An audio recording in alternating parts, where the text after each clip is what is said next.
자리에 편히 앉으시고.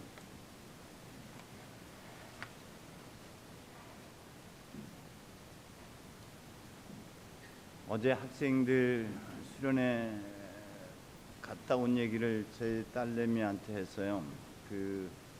울컥했다.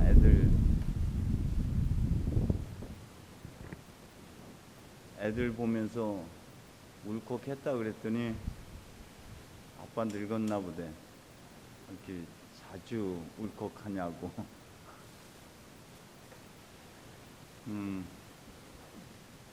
그래서 아이들이, 그중에 한 친구가 저에게 안수기도를 받기 전에 자기가 많이 떨린대요. 두렵다고 얘기를 해요. 뭐 때문에 그렇게 두렵고 불안하고 떨리냐고 물어봤더니 자기 중학교 1학년 학생인데요. 꿈이 가수래요. 그래서 오래전부터 그 꿈을 위해서 노력해왔는데 지금 보니까 아닌 것 같다는 생각이 들더랍니다. 그리고 다른 애들은 굉장히 잘하는데 자기는 여러 가지 조건을 따져봐도 아닌 것 같은데, 그런데 되고 싶대요. 그래서 그 친구하고 이제 기도하기 전에 그런 이야기를 나눴어요. 하나님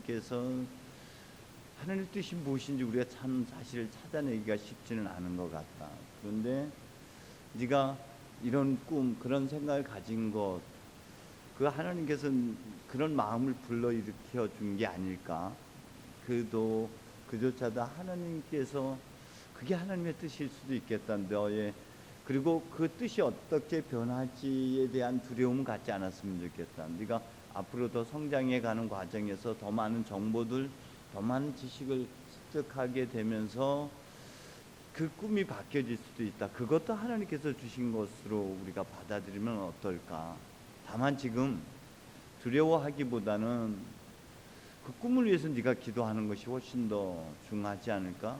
그리고 다른 사람과 비교하기보다는 너 자신과 씨름하는 삶이 더 중요하지 않을까.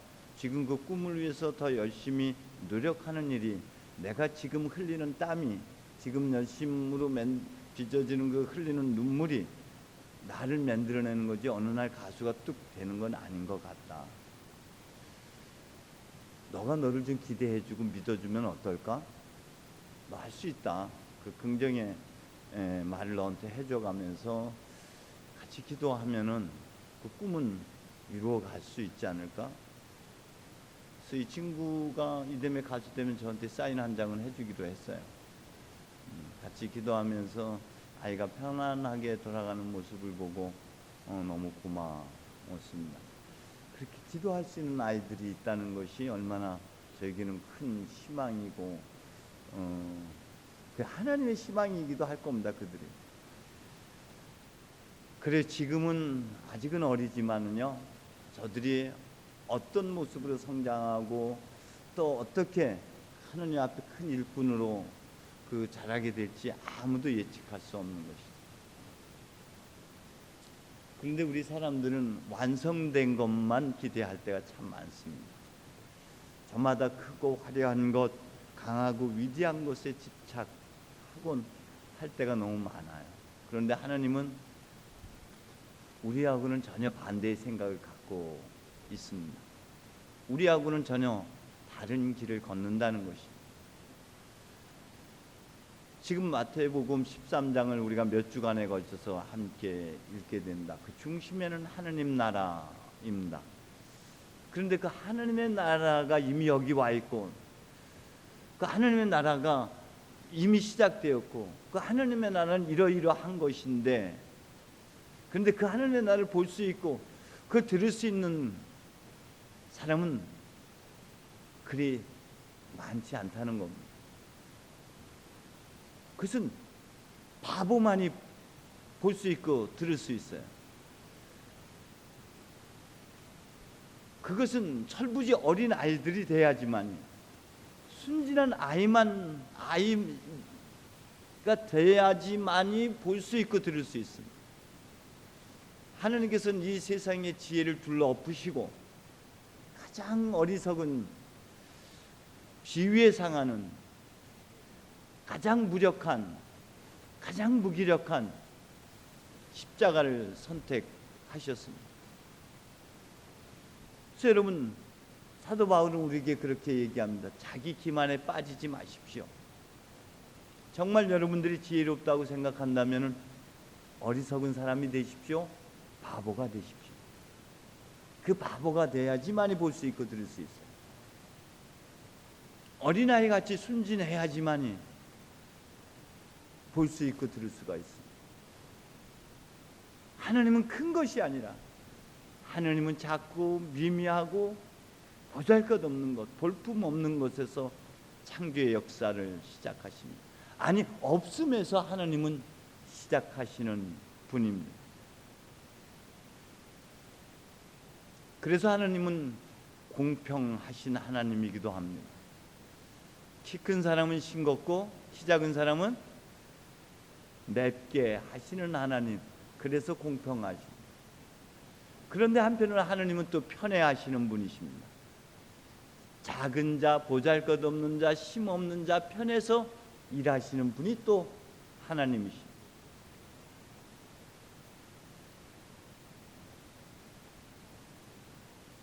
먼지에 불과한 우리입니다.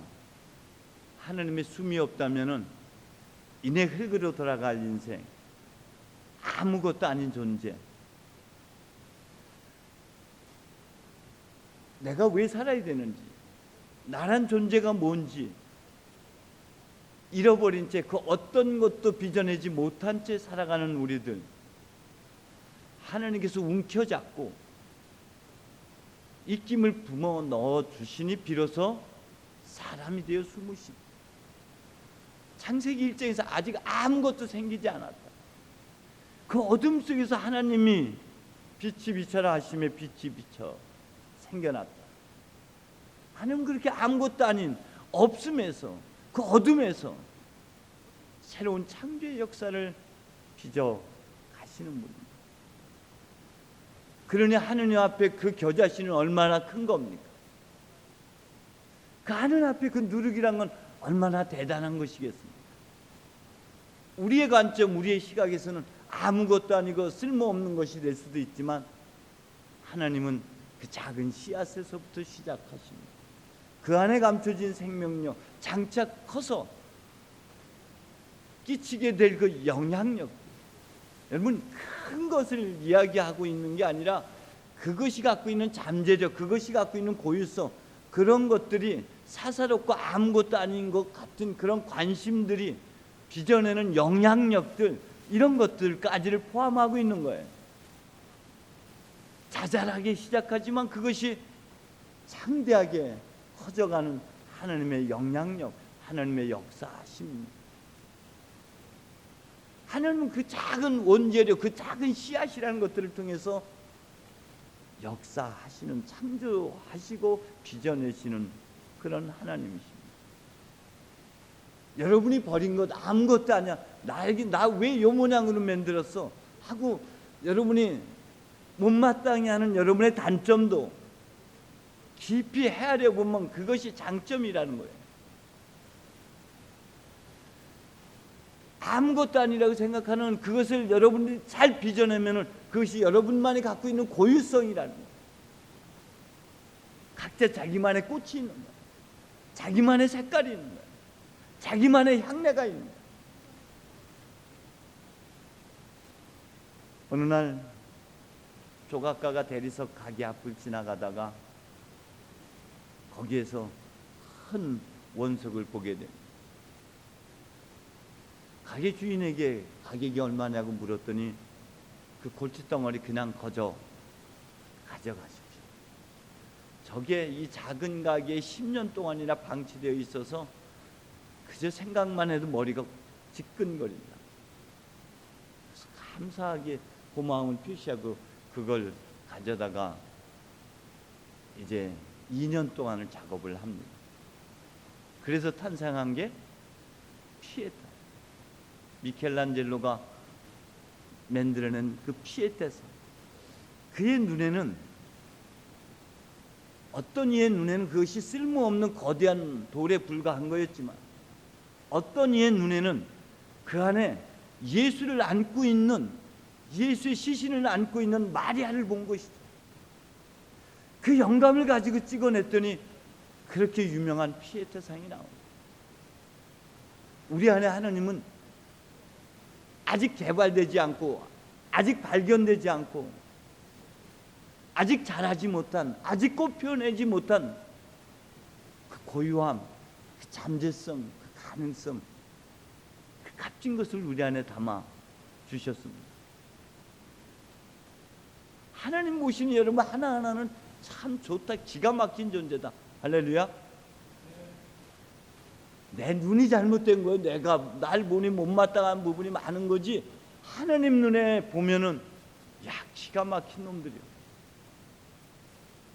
루시아, 할렐루야. 기가 막혀. 어떻게 저를, 내가 생각해도 어떻게 내 손에서 저런 게 빚어졌지? 그 하나님이 기가 막힌 거예요. 여러분 하나하나가 다 그렇게 기막힌 존재다. 밭에 묻힌 보화, 값진 진주, 달리 해석하지 마십시오. 여러분 안에 숨겨진 것들입니다. 자기가 얼마나 소중하고 존귀하고 가치 있는지 모르다가 야, 나도 쓸만하구나, 기가 막힌 존재구나, 하느님 닮은, 하느님 모습 닮은 그 존귀한 자가 바로 나였구나. 천상천하 유아 독존, 그거 알아차리는 자리가 자신의 진주를 발견하는 거죠. 값진 진주라는 게 여러분 자신의 가치를 알아차리는 겁니다. 하늘 앞에 얼마나 소중하고 얼마나 존귀하고 얼마나 기대로 가득 차 있는지 깨닫고 알아차리는 게 여러분 발견된 진주예요. 여러분 안에 깨지기 쉬운 질그릇 안에 감춰진 보화, 그게 하나님의 능력이, 약한 자 안에서 하나님의 능력이 나타난다고 바울이 얘기했잖아. 여러분 안에 하나님의 능력, 권능이 숨겨져 있어요. 밭에 묻힌 보물이 그런 것들 아닙니까? 할 수 있거든요. 무슨 말? 믿는 자에게 능치 못한 일이 없다. 그 능력 주시는 분이 바로 하나님입니다. 여러분 안에 그 하늘의 보화가, 그 보물이 숨겨져 있어요. 여러분 이런 경험 저런 경험, 아픔, 쓰라림, 그 다 경험해야지 그 안에서 교훈도 뽑아내고 쓸데없는 거는 버리기도 하는 게, 그게 그물 어부 잡은 고기 아닙니까? 그래서 어떤 상황, 어떤 것에도 치우침 없이 그저 한가운데 독생자가 돼서 무쇠 뿔처럼 혼자서 가라, 칭찬해도 비난해도 흔들림 없이 한가운데 길 가는 게, 그게 옛 것도 꺼내고 흔 것도 꺼내고 새 것도 꺼내서 쓰는 삶 아닙니까?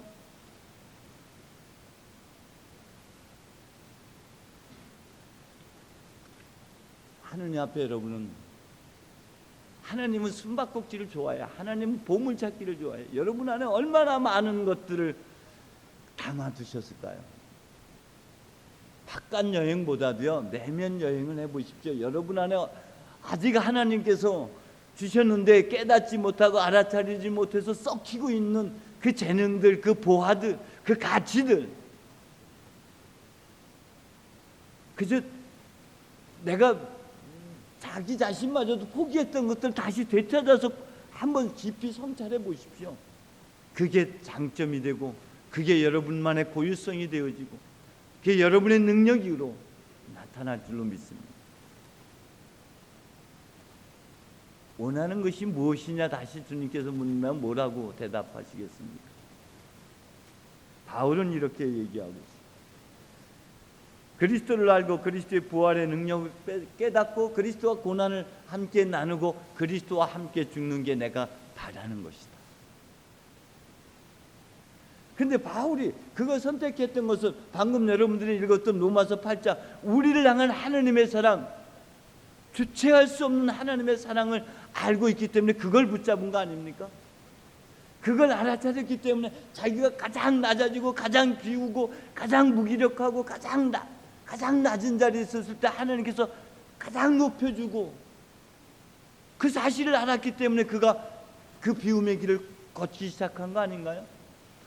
빌립보서 2장에 보면 예수님도 하나님이심을 포기하고 십자가에 당신 자신을 내어 주기까지 당신을 비워냈더니 하나님께서 그를 가장 위대한 자로 세워주셨다고 주님 말씀하고 있습니다.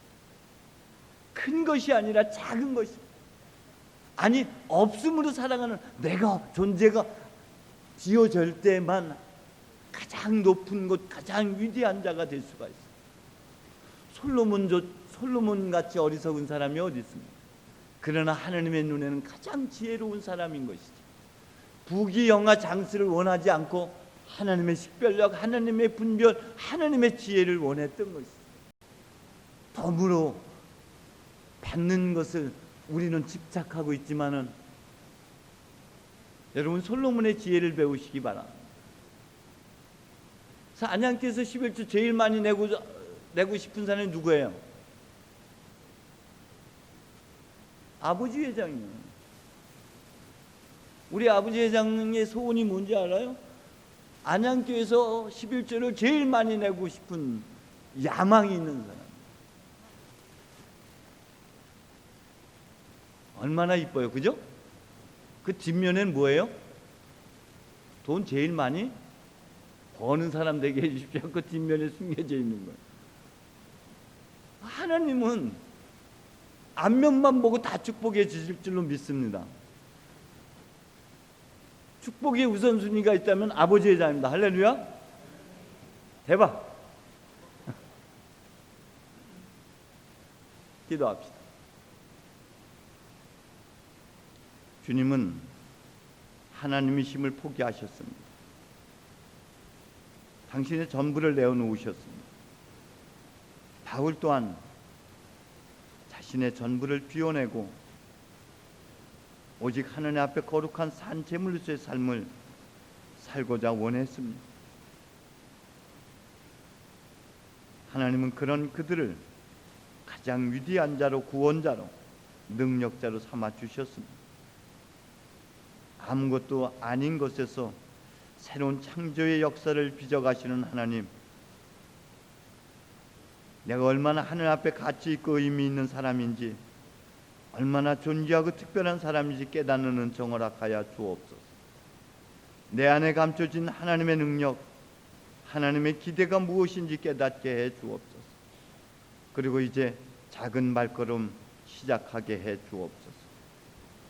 그래야 하나님의 도우심과 은혜 가운데 큰 일을 이루는 역사를 이루게 해 주옵소서. 예수님의 이름으로 기도합니다.